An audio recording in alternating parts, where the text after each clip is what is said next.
Do you know what happened to Audriana tonight? No, I don't. She talked to us. She said that you and Heather did this to her. So that's why we're talking to you two. This is the moment Tina realized her murder victim was still alive. And to make things worse, her victim had just told the cops everything they needed to know to put her behind bars for the rest of her life. We know what happened out there. It's just going to be a matter of getting fingerprints and evidence back. I'm going to do it. I promise to God. Tina is currently being interrogated over the horrific attack of her friend in Florida. Like most teenage fights, it apparently started because of a dispute over a guy. But this isn't the story that she and two other suspects would tell investigators in this extremely sick case. Okay. Tina, you know, can I call you Tina? Mm-hmm. Okay. Obviously know something's up. So tell me what happened tonight. Nothing happened that I know of. Heather just said that something about Audriana got beat up real bad. Okay. You don't know anything about that? No. See your arms and hands if I could. Okay. And what's this right here? That little scratch there. This? Yeah. I have a puppy. Okay. And your puppy caused that? Look, I'm going to here. Got your chin? Okay. 19-year-old Audriana had gone over to her neighbor's house to patch things up after an argument, but she had no idea that fate was waiting for her. That neighbor was Tina Brown, and Audriana was walking straight into a trap. What started off as a fight quickly turned into something much worse, but according to Tina, she's got an alibi. So where were you tonight? At Heather's. At Heather's house? Heather said she was going to cook, so I went down there. She was cooking fish and french fries, and then we just started watching movies. You were there all night until the cops came up there? Mm-hmm. What time did you go over there? Probably just started getting dark. Okay, so about sunset, was anybody over at Heather's house when you went over there? Just Heather and her husband. Heather, okay. Did anybody else come over there? Her and her little friend girls were at the house. She said she hurt her hand, so usually we get there and everything is all right, so I don't end up going with her, but she said she was going to the emergency room. What time was that when they came by, you know? Was it long after you got there? No. Okay, so early in the evening? I don't know what time it was. Oh, okay. So about 30 to 45 minutes after sunset. Tina's daughter, Brittany, was also at Heather's house at the time, but the problem here was that they, along with Tina, were the three main suspects in the case. The detective already knows there's bad blood between Tina and Audriana and spent some time discussing their friendship. What has been going on between you and Audriana this week? Oh, a whole bunch of stuff. Actually, me and Audriana were together today.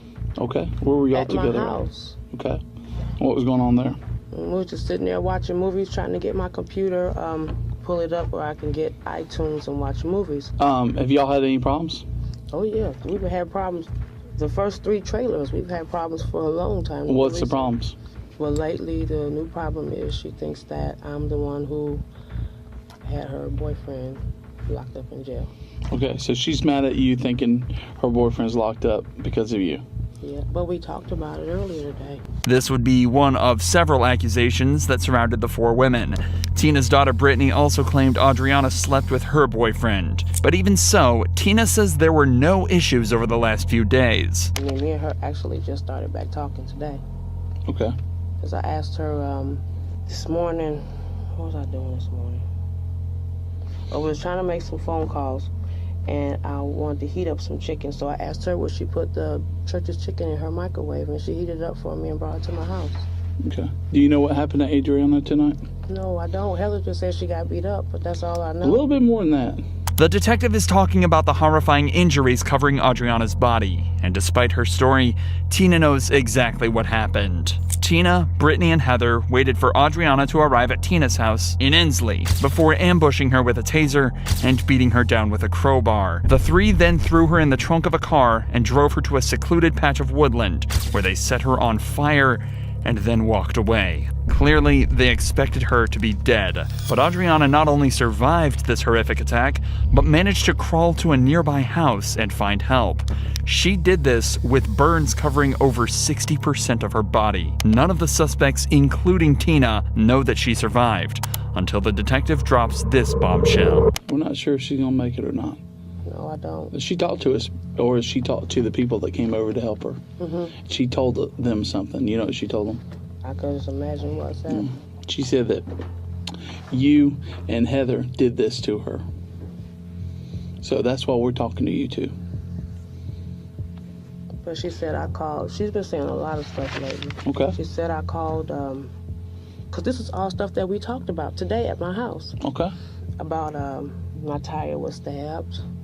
Okay. And I asked her if she do it. She said no. I mean, I couldn't prove she did it. So I didn't argue about it, fuss about it or nothing. But you thought she did it? Mm-hmm. Just because of what people said. But Did you hear about her window getting busted out?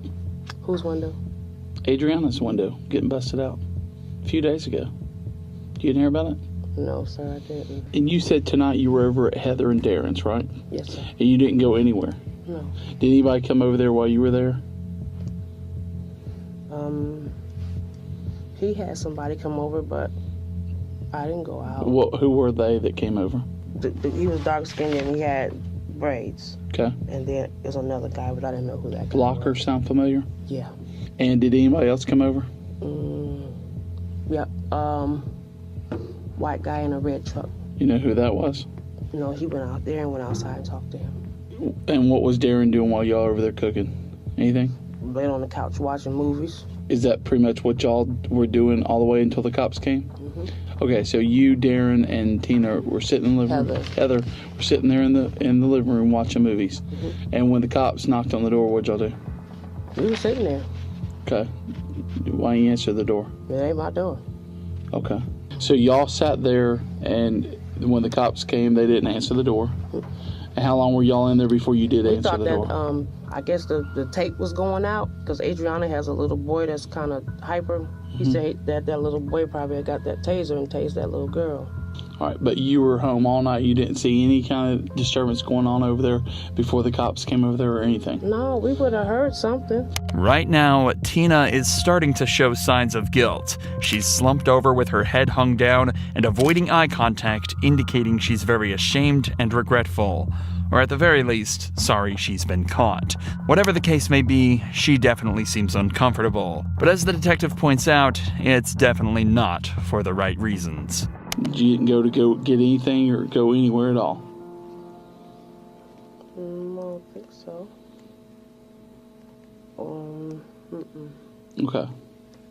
You seem kind of lackadaisical about this. I'm telling you that this woman is probably going to die and has named you as the person that's harmed her.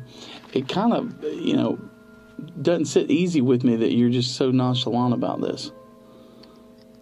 I just talked to her today, and I told her I never called DCFS on the kids. Okay.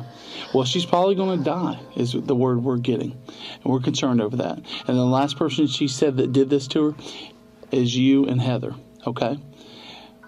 We're going to go out there. We know what happened out there. It's just going to be a matter of getting fingerprints and evidence back. Okay? Once again, Tina shows her guilt, this time by touching her lips. This is often a telltale sign someone is lying and is trying to hide that fact by covering their mouth.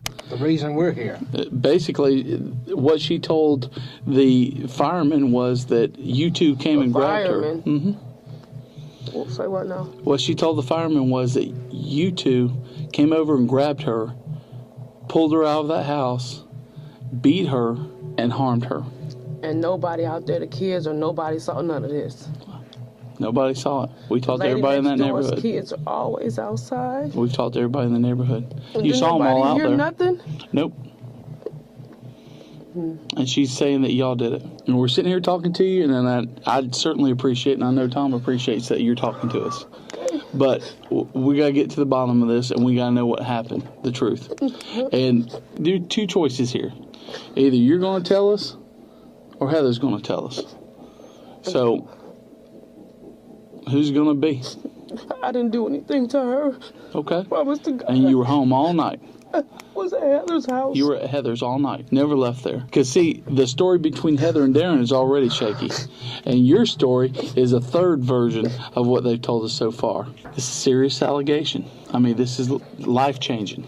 and somebody's life may end over this. We're getting told that she's in pretty critical condition at this point and not likely to make it. When Audriana was found, she reportedly told her rescuers that Tina had never expected her to make it out of the woods, let alone make it to safety. But despite her brave fight, Audriana died from her ordeal 16 days after her rescue. I mean, she was just Why at my is house Adriana- today. Why she didn't tell me? I've been blamed for a lot. Well, it's a cycle over there. It goes trailer 1, trailer 2, trailer 3, Well, she didn't trailer do it to 4. herself. Somebody did it to her. Adriana been riding that bike all day today. Okay, but somebody did it to her. I didn't. Okay. I swear I But she's saying you did it. I didn't. Adriana been saying I didn't. I did It may a be lot the of last stuff. thing she tells somebody.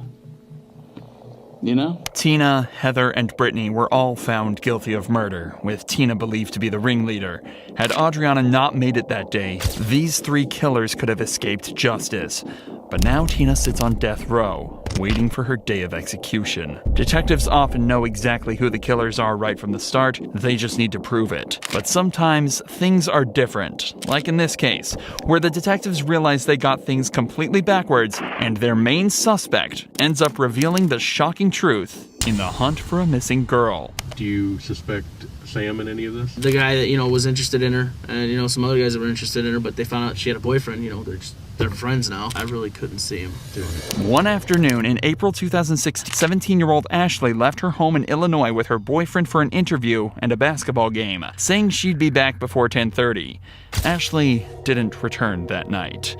Her terrified parents called the police, who found her boyfriend's vehicle abandoned with 2 outfits, one for the interview and one for the game. Adding up all the evidence, her boyfriend Jeremy was now the prime suspect and was taken in for questioning.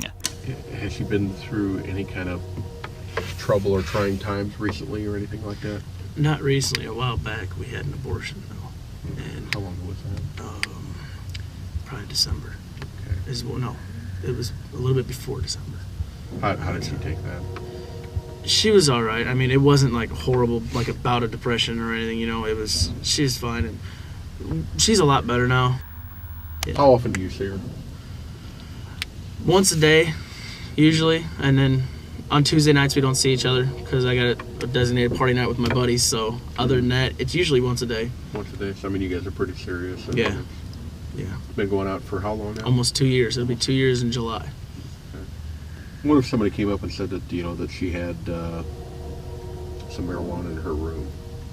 I'd be real surprised. Okay. I'd be And real that- and because that- she tells me everything. What about possibly owing somebody in Cahokia some money for drugs? What about that? I'd be really surprised. Do you know the name Mike? That name sound familiar? No. Maybe that's not familiar. A name comes up during the questioning that Jeremy has never heard before, and his reaction to hearing the new name is noticeable. This would be one of many men in Ashley's life that he doesn't know about, but there's one that remains familiar to Jeremy. 27-year-old Sam. Do you suspect anything between Sam and Ashley? No. I couldn't see it. I mean, I trust them both too much. I mean, I trust her so much more than him, because it's my girlfriend. I don't think he would ever do anything to harm her, It's just, it doesn't seem like it's his nature. Well, what about if, possibly not even harming, but what about if they were to, if they were an item or something like that? Would you suspect that at all? No. The fight that you had Tuesday night, you were telling me that you guys had a little argument. What was that about? It was because apparently I yelled at her or something and she didn't like it, and then she gave me all my stuff back, what she had, and said, I'm gonna break up with you. And I said, no, we talked it over and stuff, and that it was just all just, I don't know, just stress, because that's when she thought that she might be pregnant. And Tuesday night again. yeah, and she turns out she wasn't, and that was the stress of that, doing that, and Do you know any friends that she might be with that good friends that she would hang out with, that she would go to their house or anything like that? I can't see the ones that she would, their parents letting it happen and not letting her parents know. There's no way that if she went to Brittany's house, there's no way Brittany's parents would, not tell Ashley's parents. Or Christy's house, there's no way Christy's parents would not tell Ashley's parents, Who does she normally hang out with, like, there at school? Christy and some other girls. I don't know their names because I've never really met them outside of school. But she's played basketball with, I think, a couple of them that I haven't met, and I don't know their names. But other than that, just Christy's like the main one.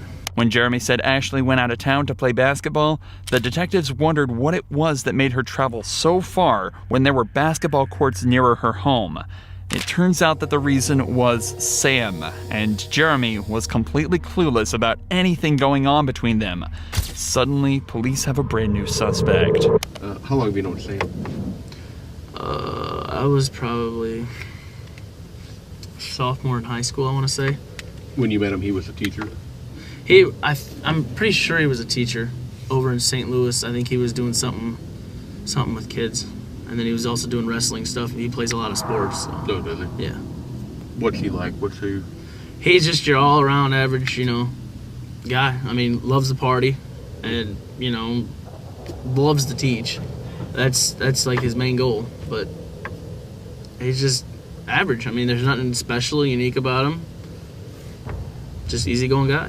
But as far as like physical abuse at the house, no. Have you ever seen anything like that? Have you ever seen any marks on her or anything like that? No. Bruises or anything? Has she called you up and told you anything like that? Or no. Okay. I know she runs into walls a lot, like literally. I mean, she's got kind of. I've seen her do it. Not like she says that she runs into walls, but I've seen her because I don't know if you want to call it she's blonde or whatever, but yeah, it's not like a continuous thing. I've just seen her do it a couple times. But what's her mom like?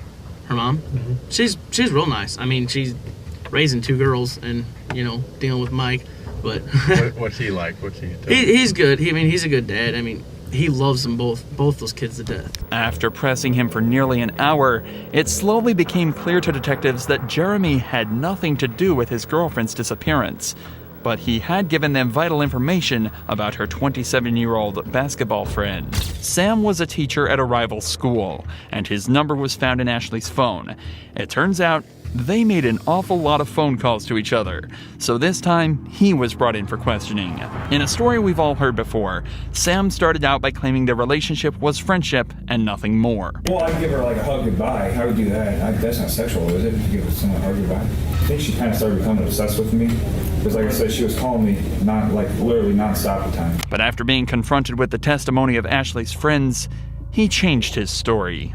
I will say this, we never kissed. We never kissed. Yes, we did have sex in the back of the vehicle there, and after that day, I felt absolutely terrible about that. Sam changed his story several times during the course of the questioning, and it was becoming clear to detectives he knew more than he was saying about Ashley's disappearance. The detective needs to break down the barrier that Sam has created, and in order to do that, they try to guilt him into a confession. They're going to use his most loved family members against him as a way of making him crumble. Your grandma's not here. I know. Your mom's not here. No, but you know what? In a way they are. Because everything they taught you, all the talks Grandma had with you, are within you. All of them are. And unfortunately right now, Sam, you ain't telling us the truth. Can I go show you what happened? Please. She's still out there, Sam? She is. And where's it at? I have to show you. It took these detectives an agonizing 12 hours to crack Sam, but he finally admitted to being responsible for Ashley's disappearance. He told police that he got Ashley in a chokehold during the argument and heard her neck snap. He decided to make it look like she had been strangled, so he choked her again, and she became lifeless when he left the scene. Sam thought after 30 hours she would be long dead, and he was taking the police to find her body. But by some miracle, Ashley was found barely alive. It took her weeks to wake up from the coma she had slipped into, and even longer to heal the psychological wounds. But she was able to testify against Sam and live to see him sentenced to 20 years for her attempted murder. If you enjoy true crime videos like this, make sure you're subscribed to see more.